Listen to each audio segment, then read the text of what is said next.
नारी शक्ति वंदन अधिनियम, क्या यह महिलाओं की राजनीति में भागीदारी बढ़ाने वाला ऐतिहासिक कदम है या फिर एक अधूरा वादा? 2029 से लागू करने की सरकार की नई योजना के पीछे क्या रणनीति है?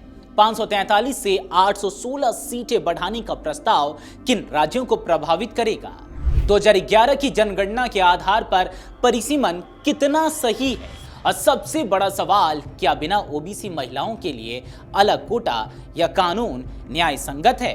आखिर विपक्ष इसे चुनावी स्टंट और अधूरा बिल क्यों बता रहा है? और क्या यह कानून सच में लोकतंत्र को संतुलित बनाएगा या नई राजनीतिक बहस छेड़ेगा? आइए इन तमाम सवालों के जवाब और साथ में नारी शक्ति वंदन अधिनियम को बारीकियों से उसको समझते हैं इस वीडियो में।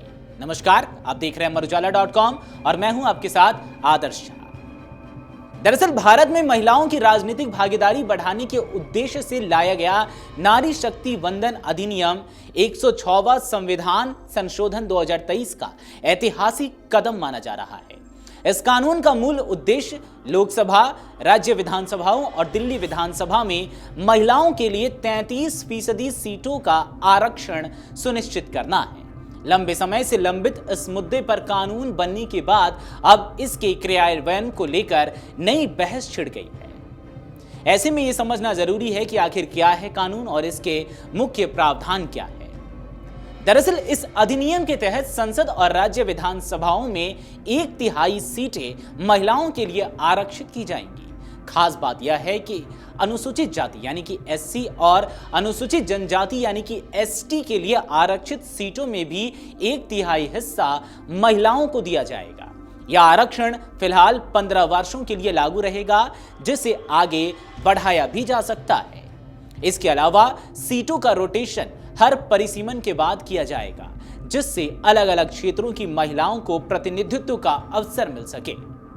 अब ऐसे में सवाल उठ रहा है कि सरकार का आखिर नया प्लान है क्या? दरअसल अप्रैल 2026 में केंद्र सरकार ने इस कानून को लागू करने के लिए बड़ा कदम उठाया है।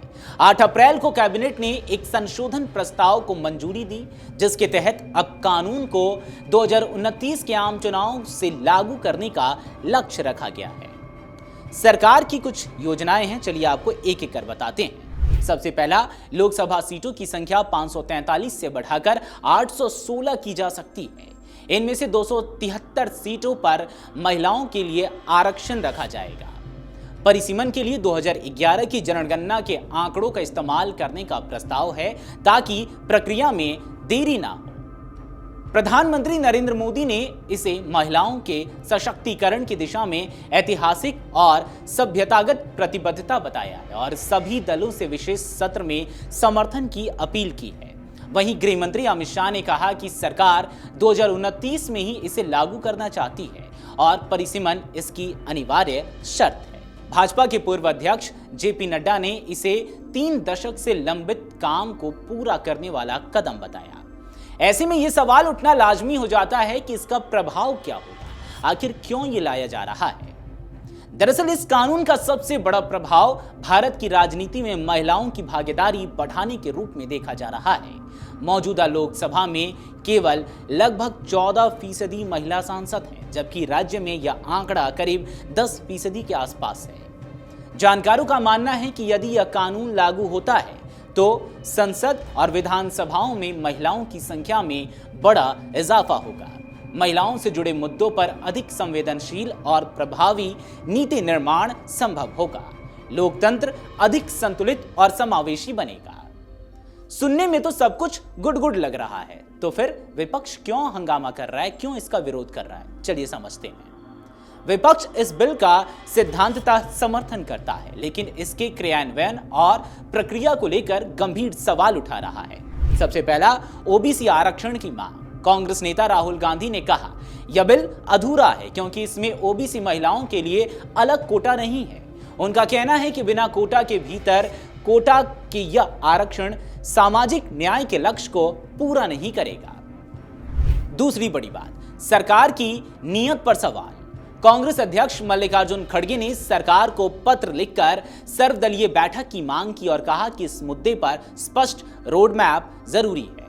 वहीं इस मामले पर कांग्रेस नेता जयराम रमेश ने कहा, सरकार ने जनगणना और परिसीमन की शर्त जोड़कर जानबूझकर देरी की है। प्रधानमंत्री को महिलाओं से माफी मांगनी चाहिए। उन्होंने 2026 के विशेष सत्र को चुनावी स्टंट करार दिया। तीसरी बड़ी बात, जनगणना और आधार पर विवाद। समाजवादी पार्टी प्रमुख अखिलेश यादव ने सरकार पर तीखा हमला करते हुए कहा, जब गिनती ही गलत होगी तो आरक्षण कैसे सही होगा। उन्होंने आगे कहा, पहले जनगणना कराई जाए, फिर महिला आरक्षण की बात उठाई जाए। अखिलेश यादव ने 2011 की जनगणना को आधार बनाने पर सवाल उठाते हुए कहा, महिला आरक्षण बिल का आधार ही निराधार है। जब भूमि में ही दोष होगा तो सच्ची फसल कैसे उगेगी। चौथी बड़ी बात, दक्षिण राज्यों की चिंता बढ़ी। आखिर कैसे, चलिए आपको बताते हैं।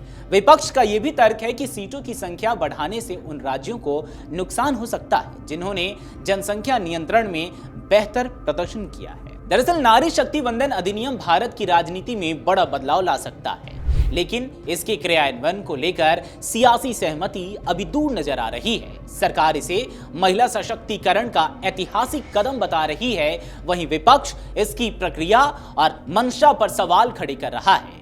अब 16 से 18 अप्रैल 2026 के विशेष सत्र में होने वाली बहस पर सबकी नजरें टिकी हैं, जहां यह तय होगा कि यह कानून कितनी जल्दी और किस रूप में लागू हो पाता है। अगर आप ये वीडियो YouTube पर देख रहे हैं तो हमारे चैनल को सब्सक्राइब कर बेल आइकन दबाएं और Facebook पर देख रहे हैं तो हमारे पेज को लाइक करें।